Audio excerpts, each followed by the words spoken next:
chào các bạn, chào mừng các bạn đã quay trở lại với kênh của Eddie Cương Nguyễn. Mong muốn của tôi là chia sẻ kiến thức và mang lại giá trị cho mọi người.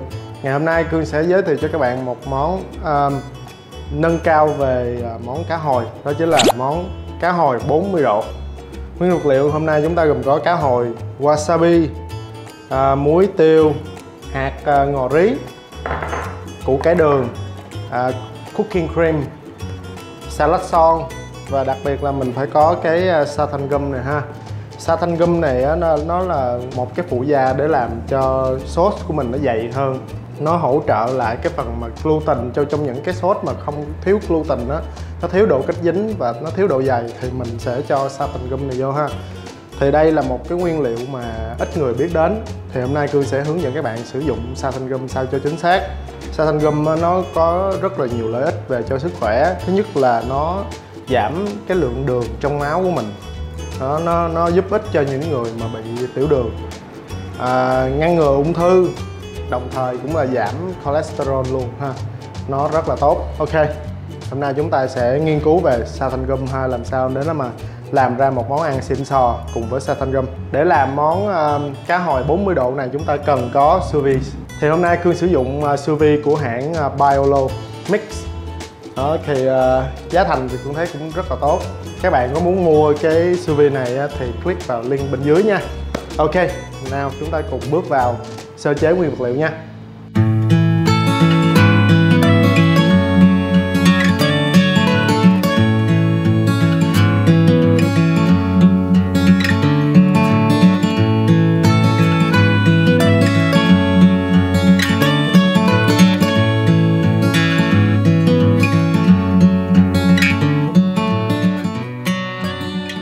Ok, trước hơn hết thì các bạn sẽ chuẩn bị giùm Cương cái thau nước này ha. Thau nước này là gồm có nước và đá. Thì nhiệt độ của nó sẽ giảm xuống dưới 5 độ. Các bạn cho Cương nước đá lạnh này là khoảng 1 lít nha. Kèm theo là 100g muối và 50g đường. Miếng cá hồi của mình mình sẽ lấy phần da ra nha. Mình sẽ cho miếng cá hồi của mình vào trong nước đá lạnh này trong vòng 45 phút nha các bạn, để cho cá hồi mình nó thấm gia vị. Cá hồi sous vide ha, mình sẽ chỉnh ở nhiệt độ 40 độ nha các bạn. Vì món ăn của mình là tên là cá hồi 40 độ mà. Sau đó mình sẽ lấy cái phần mà cá hồi mình đã ngâm nước muối và đường á, và các bạn dùng khăn lau khô nha. Rồi, miếng cá hồi của mình sẽ cắt làm tư. Mình sẽ được một miếng tầm 100g ha. Rồi mình sẽ hút chân không mấy miếng cá hồi này luôn ha. Mình sẽ hút chân không.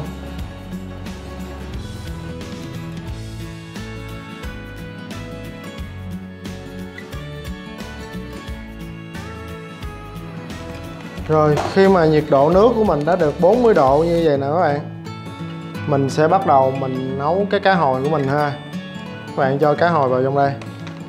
Mình nấu ở nhiệt độ 40 độ trong vòng 1 tiếng đồng hồ nha. Sau khi mình sous vide miếng cá của mình được 1 tiếng rồi, các bạn lấy ra ha. Tiếp theo nữa là các bạn sẽ cho những miếng cá hồi mà mình đã sous vide cho vào lại trong tủ lạnh nha. Và mình sẽ giữ lạnh ít nhất 6 tiếng. Lý do là tại vì khi mà mình nấu ở nhiệt độ 40 độ thì cái cá hồi nó sẽ break down cái cấu trúc của cá hồi rồi, thì làm cho cá hồi nó đã cook và miếng cá hồi nó đã mềm ha. Và bây giờ mình sẽ cho lại trong tủ lạnh trong vòng 6 tiếng để cho cái cấu trúc của cá hồi nó set trở lại. Rồi sau khi hết 6 tiếng rồi đó, các bạn sẽ lấy miếng cá hồi ra. Cá hồi được sous vide ở nhiệt độ này nó sẽ có màu sắc rất là đẹp ha, như hồi mà mình chưa có nấu gì hết luôn. Và khi mà các bạn bỏ lại trong tủ lạnh 6 tiếng đồng hồ thì miếng cá của mình nó sẽ vẫn giữ được cái kết cấu của nó, chứ khi mà mình ăn nó sẽ không có bị vỡ ra nhiều. Đối với củ cải đường thì các bạn mài ra giùm Cương nha. Các bạn mài mịn nó ra. Mình cần 25g củ cải đường đã mài mịn và 20g wasabi. Sau đó các bạn sẽ cho vào trong túi này.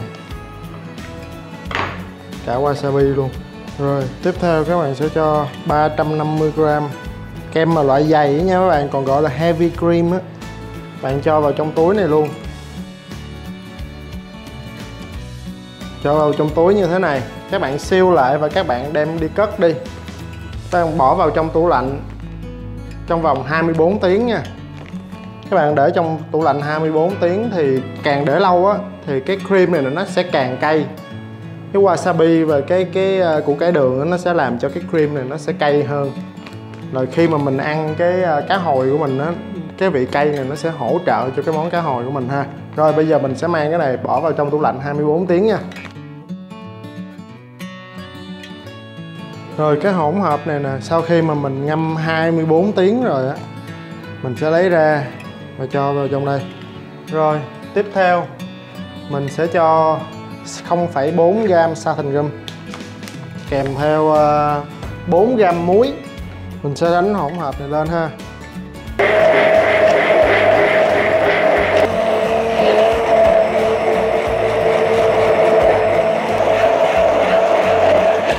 Rồi sau khi xay xong cái hỗn hợp này nè, mình sẽ lượt lại nha. Mình lượt lại để mình có cái cream mà mình đã đánh lên nó nhìn nó mịn hơn. Rồi tiếp theo mình sẽ chuẩn bị khoảng 150g salad son nha. Rồi mình sẽ trần cái salad son này trong nước sôi có chút xíu đường nha. Mình sẽ trần trong vòng 45 giây.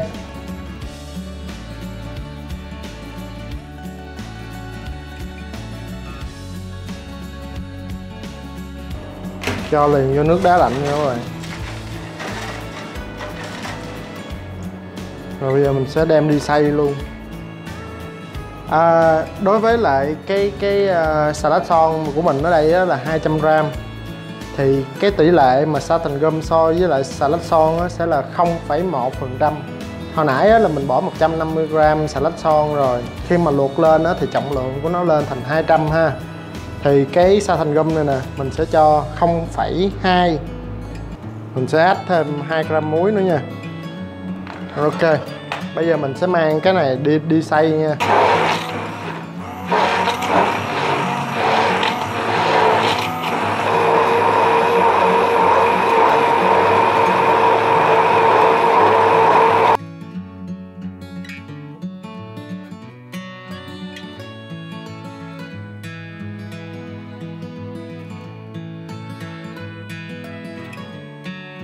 Trước hết mình sẽ cho cái phần cream á, phần cream wasabi lên xuống trước. Sau đó các bạn làm cho nó hỏng một cái lỗ ở đây. Rồi tiếp theo các bạn sẽ cho cái phần salad son puree vào giữa. Tiếp theo nữa các bạn sẽ cho phần cá hồi mình đã sous vide và mình đã làm nó lạnh 6 tiếng rồi đó, và lên trên. Ta cho một ít rong nho ở xung quanh. Nếu các bạn có hoa ăn được thì mình cho một ít hoa ăn được ha. Các bạn cho hỗn hợp coriander seed, muối hồng Himalaya với lại tiêu á, các bạn trộn đều lên ha và rắc lên phần trên của cá hồi.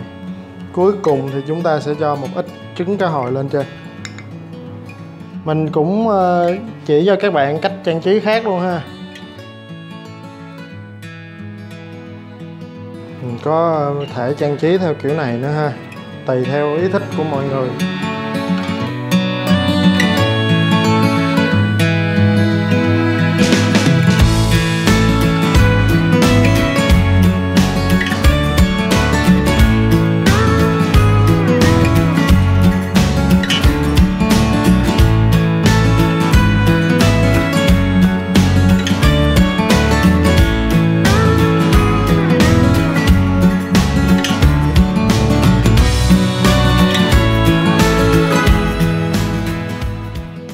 Thế là món cá hồi 40 độ cũng đã xong.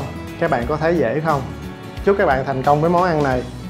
Cá hồi khi mà nấu ở 40 độ á, thì cái kết cấu protein nó sẽ được break down, thì nó làm cho cái món ăn này nó mềm ra rất là nhiều ha. Và đây không phải là một món ăn sashimi nha các bạn. nó đã được nấu chín ở nhiệt độ là 40 độ. Sau đó chúng ta cho vào trong tủ lạnh 6 tiếng nữa để cho nó set lại những cái kết cấu bên trong ha. Thì khi mà mình ăn có cảm giác nó tan trong miệng và nó hơi jelly một chút xíu. Bây giờ mình sẽ thử món ăn nha các bạn. Đó, các bạn có thể thấy là mình khi mà mình sắn miếng cá xuống á, đây nè, miếng cá của mình nè, nó được cook evenly ha, nó được cook rất là đều và thật sự nó rất là mềm luôn các bạn. Rất là mềm ha các bạn ha. Và hai cái loại sốt này nè, một cái là wasabi cream, nó sẽ tạo ra cái hương vị nó hơi cay nồng một chút xíu ha. Và một cái nữa là từ salad son. Salad son cộng với xanthan gum á, thì nó sẽ làm giảm lượng đường trong cái máu của các bạn và nó giúp cho các bạn giảm cholesterol nữa. Thì đây là một món ăn rất là tốt cho sức khỏe. Nhà nào mà có người bị bệnh hay là bị tiểu đường gì đó thì các bạn nấu những món như thế này cho họ ăn thì rất là tốt cho họ luôn ha. Ok, món ăn thì cũng không có khó lắm, các bạn cứ follow theo cách của Cương, cách bài trí như thế này thì cho dù là một người biếng ăn cách mấy thì cũng có thể sẵn sàng mình lên mà thử món ăn này ha. Wow, ngon quá, cá hồi nó tan ra luôn các bạn ăn giờ nó tan ra luôn. Mình rất là hài lòng về món ăn này ha. Ok, chúc các bạn thành công với món ăn này ha. Nhớ like, subscribe và share kênh của Cương. Hẹn gặp lại các bạn mỗi thứ Năm và Chủ nhật hàng tuần. Và bây giờ là xin chào tạm biệt và hẹn gặp lại.